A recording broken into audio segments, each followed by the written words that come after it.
યુગંધર મુનિ મહાતપસ્વી મુનિ હતા. આ તપના પ્રભાવે તેમને તેજોલેશ્યા અને અનેક લબ્ધિઓ પ્રાપ્ત થઈ હતી. આ મુનિ ઉગ્ર વિહાર કરતા અને જ્યાં યોગ મળે ત્યાં કાયોત્સર્ગ ધ્યાનમાં રહેતા. એક વખત ઉનાળાનો દિવસ હતો. બપોરનો સમય હતો. ગંગા નદી એની શીતળ ઉર્મિથી વાયુને ઠંડો કરતી, પણ સૂર્ય એના કિરણોથી એ ઠંડકને ક્ષણમાં જ દૂર કરીને વાયુને વરાળ જેવો બનાવતો. આ વખતે યુગંધર મુનિ સામે કિનારે જવા એક નાવમાં બીજા માણસોની સાથે બેઠા અને સામે કિનારે ઉતર્યા. નાવમાં બેઠેલાઓ કિનારો આવ્યો એટલે નાવના ખલાસી નંદને ભાડું આપીને રસ્તે પડ્યા. જ્યારે મુનિ ધીમે ધીમે ઝીણાપૂર્વક ચાલતા નાવમાંથી હેઠા ઉતરીને નદીની રેતમાં આવ્યા. ત્યાં નંદ નાવિક મુનિ પાસે ભાડું માંગતા બોલ્યો, મહારાજ, ભાડું લાવો. મુનિએ કહ્યું, અમે તો અકિંચન સાધુ છીએ, અમારી પાસે એક પાઈ પણ નથી. નંદ નાવિક બોલ્યો, જો ધન નહોતું તો નાવમાં કેમ બેઠા? અને તમારા જેવા મફતિયા જો આ રીતે બેસે તો અમારો ધંધો કેમ ચાલે? અમે અહીં કંઈ પરમાર્થ કરવા નથી નીકળ્યા. ડાંગ લઈને મુનિને આગળ વધતા અટકાવતો નંદ નાવિક બોલ્યો, મુનિના પગમાં તપેલી રેતીથી ફોલ્લા પડતા હતા અને મુનિના ઉઘાડા માથા ઉપર સૂર્ય પોતાના કિરણો ઉગ્ર રીતે નાખીને તેમના લોહી અને માંસને ગરમ કરતો હતો. વધુમાં આ નાવિક કઠોર વચન કહીને મુનિના અંતરને તપાવતો હતો. મુનિ કહ્યું, ભદ્ર, તું કહે છે તે બધું સાચું, પણ હું તને એવું કંઈ ધન આપી શકું તેમ નથી. નંદ નાવિક બોલ્યો, હું પૈસા લીધા સિવાય તો નહીં જવા દઉં. કાં તો હું પૈસા લઈશ, કાં તો તમારો પ્રાણ લઈશ. મુનિના શરીરમાંથી લોહીની ધારાઓ વહેવા લાગી. પગ ઉપરની ચામડીથી ગરમીથી ફૂલી જઈને માંસને બહાર કાઢવા લાગી. છતાં નંદ નાવિકને જરા પણ દયા ન આવી. તે મુનિ આગળથી ડાંગ લઈને જરા પણ ન ખસ્યો. મુનિનું અંતર દુભાયું. નંદ નાવિક ઉપર તેમને દ્વેષ જાગ્યો અને તેમણે તેજોલસ્યા મૂકી. અને તેથી કોઈ ઝાડનું ઠૂંઠું વીજળી પડે અને ક્ષણમાં ભસ્મીભૂત થઈ જાય એમ નંદ નાવિક ક્ષણમાં શેકાઈને મૃત્યુ પામ્યો. મુનિને હૃદયમાં દુઃખ થયું. મેં આ જે કંઈ કર્યું એ ઠીક નથી કર્યું, પણ તપ અને ક્રોધ એ બંનેનો હંમેશા સહવાસ હોય છે.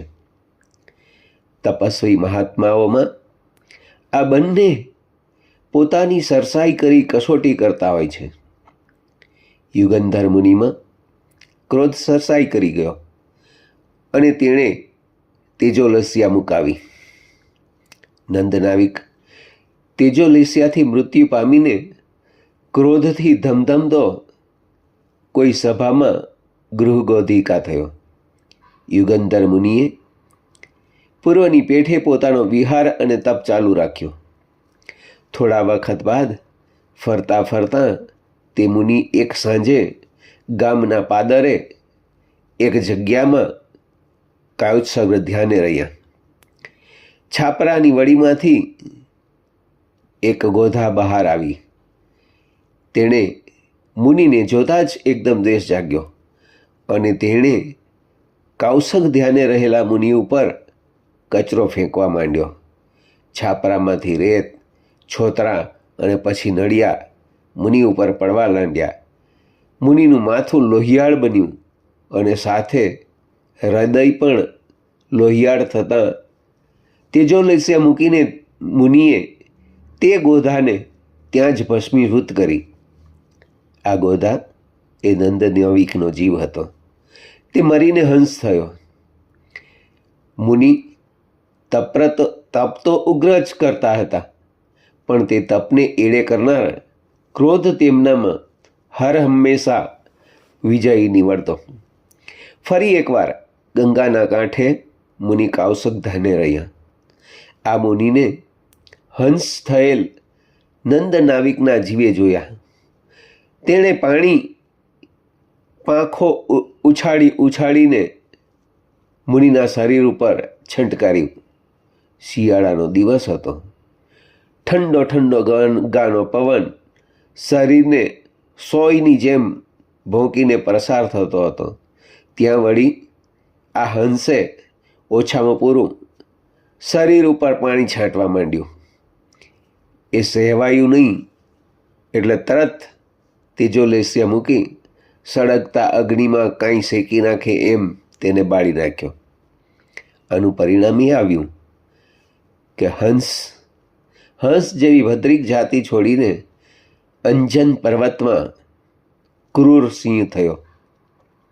મુનિ ફરતા ફરતા એકવાર અંજન પર્વતની તળેટીએ આવ્યા અને કાઉસક ધ્યાને રહ્યા.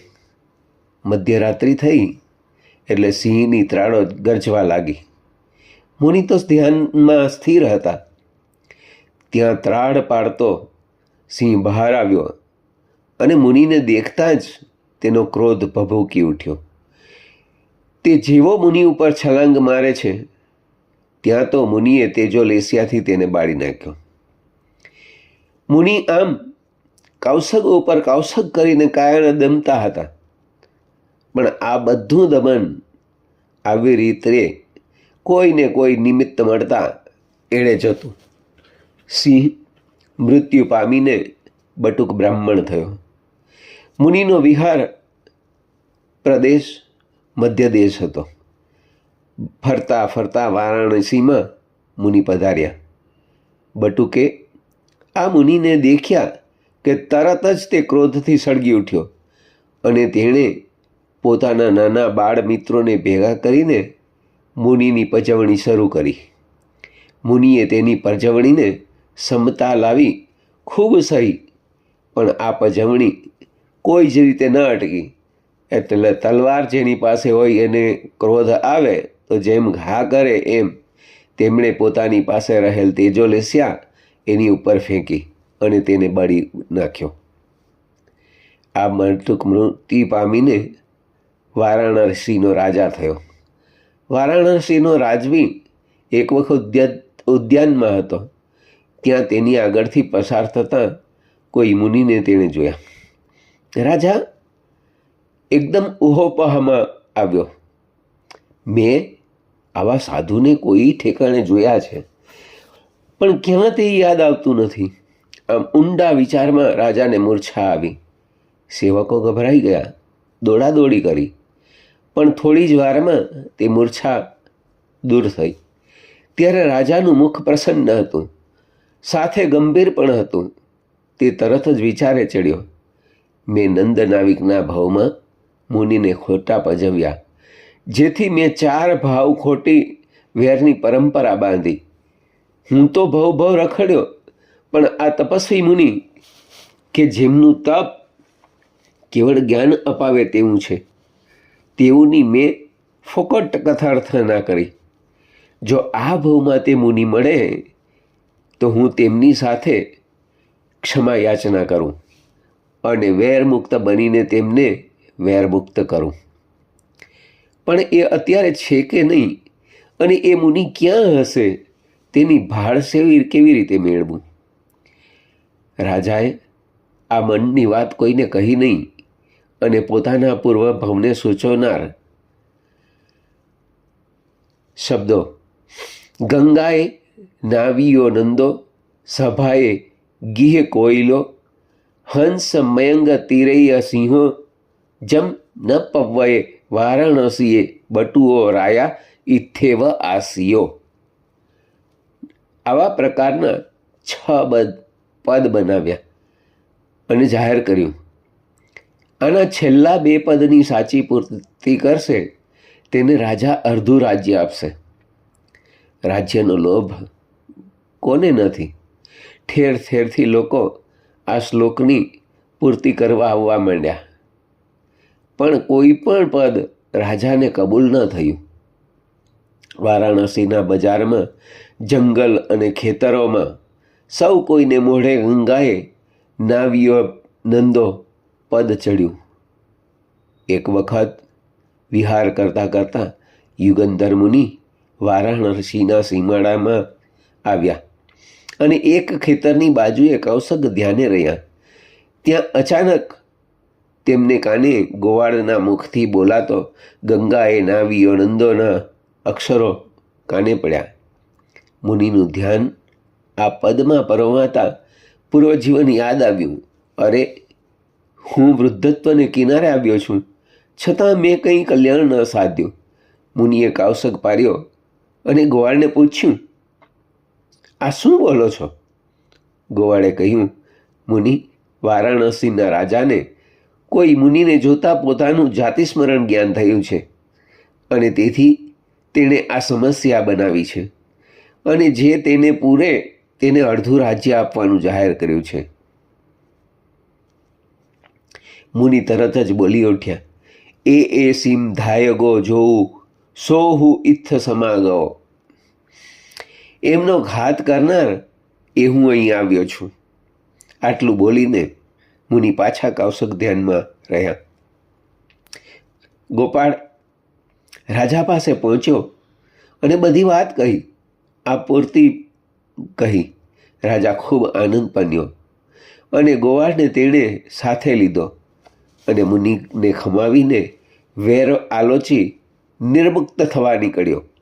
મુનિની પાસે આવતા જ રાજાને ભય લાગ્યો અને લાગ્યું કે ભવની અમારી વેર પરંપરા છે અને કદાચ અહીં પણ હું વેરનો વધારનાર ન બનું. તેથી તે ભયથી કંપતો મુનિ પાસે આવ્યો. મુનિ બોલ્યા, રાજન, બીક ન રાખ, તું ઉત્તમ કોટીનો છે. મારું તપ અને સંયમ દ્વેષને લઈને એળે ગયું, આ બધું પ્રત્યક્ષ છે. નુકસાન જોયા પછી કયો મૂર્ખ માણસ એમાં આનંદ કરે? રાજન, ખરેખર સમસ્યાના બહાને તે તારા પૂર્વભાવ જણાવીને મને ક્રોધ માર્ગેથી વાળ્યો છે અને તું પણ વળ્યો છે. આ પછી મુનિ અને રાજા બંને એ પાપને આલોચીને વધતા દ્વેષની પરંપરા અટકાવીને બંનેએ કલ્યાણ સાધ્યું.